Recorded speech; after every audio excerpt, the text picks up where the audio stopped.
Okay, I'll start off with the rant. Working out versus training. Oh, That's my rant. amen.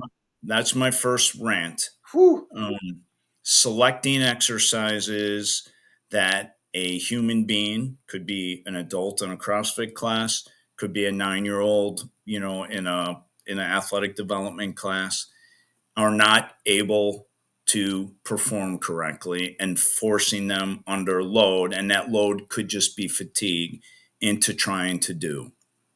Okay. That's probably my biggest rant. Sport specific training goes along with that. You and I talked about that in the beginning.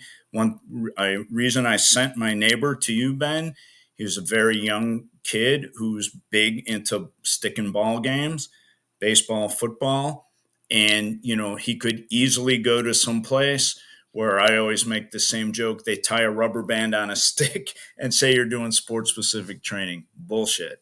Rave. I said it. Develop a system. There's a lot of great information out there. Mm. Read it and learn from it and have a system.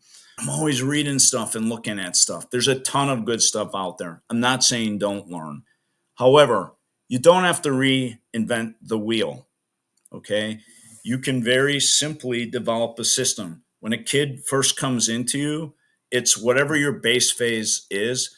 What are the certain um, aspects that you think you need to check off before you can start to give more intensive stimulus? Measure it somehow. Have a start, have a finish. When they hit that finish, they can move on to the next level. You got to work these things first. So I would rave about that. Try to have for yourself some kind of a small systemic checklist. Take time to decide the house built on rock versus the house built on sand. I believe I have a philosophy built on stone. There's certain things I'm always going to do. So decide what you're going to build your foundation, what rock you're going to build your foundation on, and take the time when you need to